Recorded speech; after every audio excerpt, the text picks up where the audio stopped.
Good evening. Please excuse my sinusitis. It was an effort to get fixed. Would you give us your address, please? Yes, I will. It's Tupper Morehead, and I live 30 Ridgeway Court in Norris, Tennessee. And some of you may know me as the former health officer for this county, of Anderson County. I now cover the health officer for Campbell, Claiborne, Morgan, Scott, and Union counties in this area of Tennessee, or adjoining counties. And I speak today for myself, and I speak as a Christian in this area. I'm not going to review what the previous speaker did. She is correct, and she has submitted information about hydrogen sulfide and the other toxic chemicals. It is my opinion, as a physician and as a public health person, that this is wrong. This is wrong. It's a wrong thing to be doing. It is morally wrong. It is not for the common good of this community.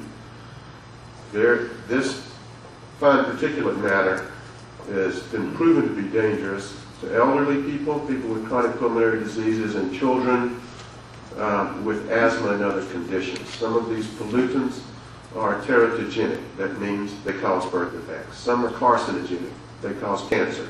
The greatest risk is to your children, to your future of this area, because these toxins are in the air in small levels, but children metabolize these at a much faster rate. They breathe twice as fast as adults. They're outside exercising, playing football, soccer, baseball, running around, and they're going to take in much more of these pollutants than an adult would.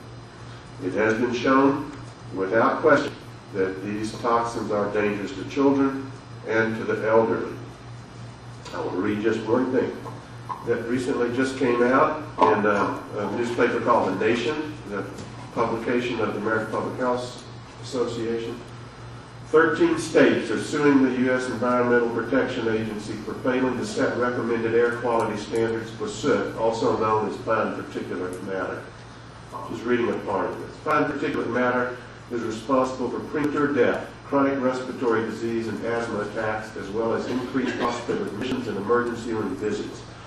Found out this weekend that the Knoxville area has the highest rate of children's hospital admissions for asthma in the country.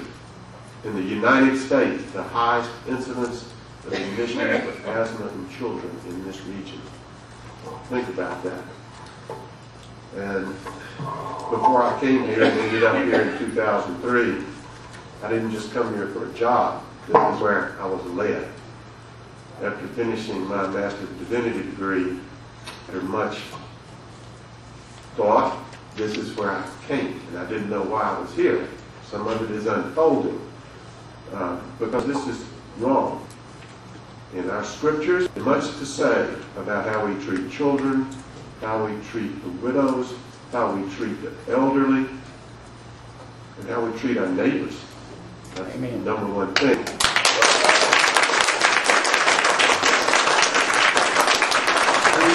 These are our neighbors, and we all, when we get in bed at night, we'll sleep soundly, knowing that we did the right thing. The right thing is oftentimes difficult to do in a society of commercialism. But that's going to be what we're asked, ultimately at the end. How do you treat your neighbor?